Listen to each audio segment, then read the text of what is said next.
Қайырлы күн достар, бүгінгі сабағымыздың тақырыбы present simple шағындағы сұрақтар қойғанда сөз қатары, сөз реті. Present simple'да сұрақтардың бірнеше түрін қоюға болады. To be етістігімен, to be етістігі сіз, әдеттегі етістікпен. Мысалы WH question, арнайы сұрақ дегенде болады.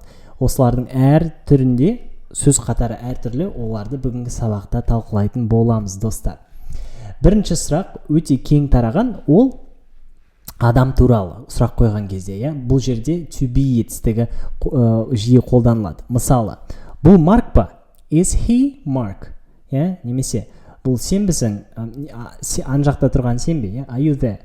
Бұл жерде, достар, сөз қатары әрқашанда қатаң, бірдей сақталады. Осы ағылшын тілінің басты айырмашылығы, мысалы, орыс тілде біз кейде сөз қатарын ауыстыра береміз, бірақ ағылшын тілінде сөз қатары қатаң болады. Егер сіз to be етістігімен сұрақ қойғыңыз келсе, міндетті түрде сөйлем. Ең алдымен to be етістігінен басталады, одан кейін бізде бастауыш, he, одан кейін баяндауыш. Is he Mark? Are you there? Are you Clark? Are you Sandovash watching this lesson? Ал енді кейде бізде арнайы сұрақ болуы мүмкін, осы WH сөзімен бірге. Мысалы, что, где, когда, what, where, when, how long, which, whose, сондай сияқты сұрақтармен бізде, егер сізде арнайы сұрақ болса, ол міндетті түрде арнайы сөз сөйлемнің басында тұрады. Where, одан кейін ғана бізде to be етістігі, are, одан кейін бастауыш, you және баяндауыш. Where are you from?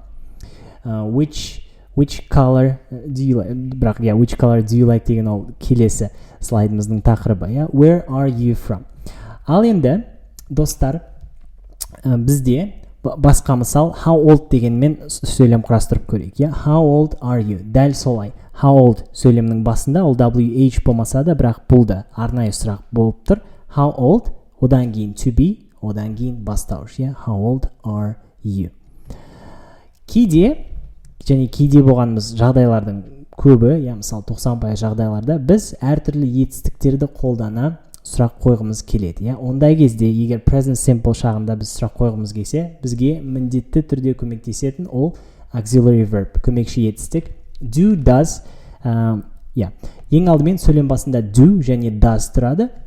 Одан кейін бізде бастауыш do you, одан кейін етістіктің өзі инфинитивті формада. Do you live in a town? Or do you live in a village? Do you live in a town? Do сөйлемнің басында, одан кейін бастауыш you.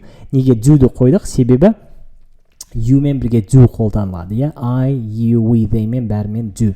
Ал he, she, it пен does қолданылады.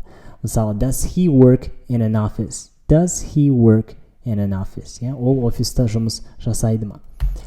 Ал енді бізде кейде осы сұрақтардың комбинациясы болуы мүмкін. Бізде WH question және do көмекші етістігімен бірге қойылатын сұрақ. Ондай кезде бізде әрдайым WH question, арнайы сұрақ, арнайы сөз сөйлемнің басында тұрады. Одан кейін ғана бізде көмекші етістік. What time do you get up? What time, қай уақытта, do you get up? Сен тұрасың. Немесе басқа мысал where do you live? Біз жиі қоятын сұрағымыз. Where do you live? Сен қай жерде тұрасың? Where арнайы сұрақ, одан кейін do көмекші етістік, одан кейін бастауыш. You и негізгі етістік live. Тағы да байқайтын жайт, present simple'да біз сұрақ қойған кезде байқап көріңіз. Бүкіл осы сол present simple екенін көрсету жұмысын өзіне көмекші етістік алып тұр. Where do you live? What time do you get up? What time does he get up? Where does he live? Сол үшін осы көмекші етістік өзіне сондай жұмысты атқарғаннан кейін бізде негізгі етістікте s ешқандай жалғауы қосылмайды. Where does he live деп сұрағымыз келсе, where does he lives деп айту қате. Себебі does, s уже does'ның ішіне кіріп тұр. Мінекей достар, сабақ өте қысқа болды. Біз әртүрлі сұрақтардың жасалу жолын және сөз қатарын үйрендік. Енді осы білімді тексеру үшін төмендегі жаттығуларды орындап көрейік.